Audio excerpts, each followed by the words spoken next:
नमस्कार मित्रांनो, मी बालाजी मस्के तुमचं स्वागत करतो माझ्या स्पेशल रिपोर्ट या यूट्यूब चॅनलवर।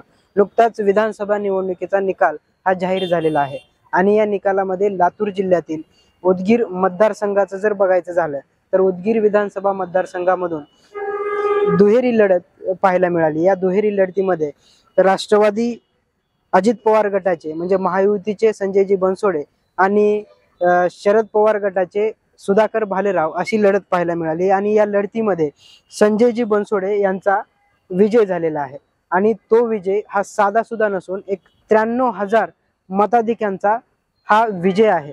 आणि याच्या पाठीमागचं नेमकं कारण काय की एक जातीपातीच्या राजकारणामध्ये जर आजकाल पाहायला गेलं तर संपूर्ण जातीपातीचं राजकारण चालू आहे आणि या जातीपातीच्या राजकारणामध्ये एक मागासवर्गीय असलेला आमदार हा 93,000 मतांनी निवडून येतो। याच्या पाठीमागलं नेमकं कारणे काय असू शकतात हे आपण आज या व्हिडिओच्या माध्यमातून पाहणार आहोत। या उदगीर मतदारसंघातील जर निवडणुकीची जर निकालाची आकडेवारी बघितली तर माझ्याकडे काही निवडणुकीची आकडेवारी आहे आणि त्यामध्ये उदगीर मतदारसंघामध्ये टोटल वोटिंग झालेलं आहे 2,20,435 आणि या 2,20,435 या मतांमध्ये संजयजी बनसोडे यांनी 1,52,038 मते मिळवलेली आहेत। म्हणजे त्यांनी 68% मतदान हे संजय बनसोडे यांना झालेलं आहे आणि त्यांच्या विरोधात जे होते शरद पवार गटाचे सुधाकर भालेराव यांना 58,824 मते मिळाली आहेत। आणि तसं पाहायला गेलं तर वंचित बहुजन आघाडी हे सध्या चर्चेत आहे आणि मागासवर्गीय समाजाची किंवा एससी समाजाची भरपूर मते हे वंचित बहुजन आघाडीला पडतात। पण इथे जर पाहायला गेलं तर वंचित बहुजन आघाडीचे जे उमेदवार होते डॉक्टर शिवाजी देवनाळे यांना इथून फक्त 903 मते मिळालेली आहेत।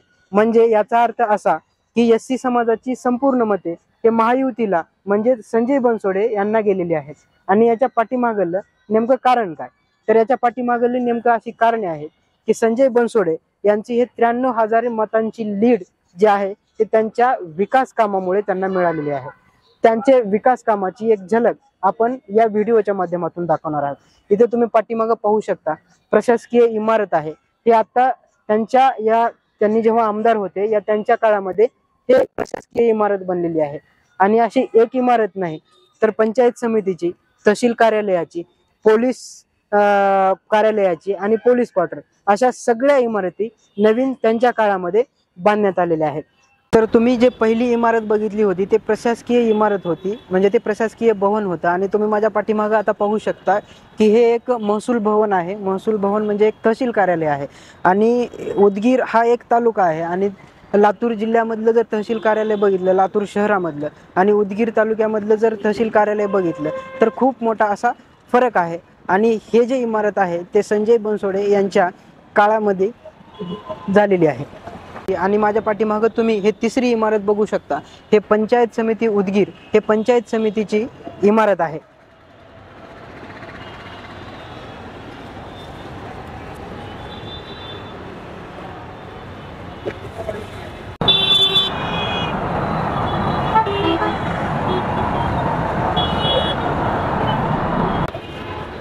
अशा भव्य दिव्य प्रशासकीय इमारती पाहून आपल्याला उदगीर शहरामध्ये आल्यानंतर असं वाटतं की आपण एका तालुक्यामध्ये नाही तर आपण एखाद्या जिल्ह्यामध्ये आलोय की काय अशी परिस्थिती इथे आल्यानंतर पाहायला मिळते।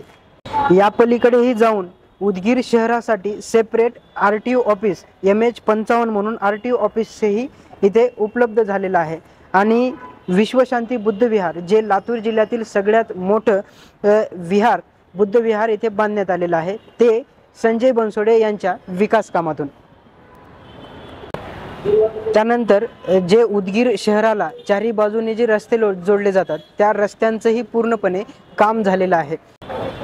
सध्याचं महाराष्ट्राचं जर राजकारण बघितलं तर पूर्ण हे जातीपातीचं राजकारण आहे आणि अशा परिस्थितीमध्ये इथे मत दिलं जातं ते जात बघून म्हणजे जात बघून मत दिलं जातं। आणि उदगीर शहर हे एससी समाजासाठी आरक्षित असल्यामुळे इथले जे उमेदवार होते संजय बनसोडे हे एक बौद्ध समाजाचे होते आणि त्यांना जे हे 93,000ची लीड भेटली तर ती लीड त्यांच्या फक्त कार्यामुळे आहे।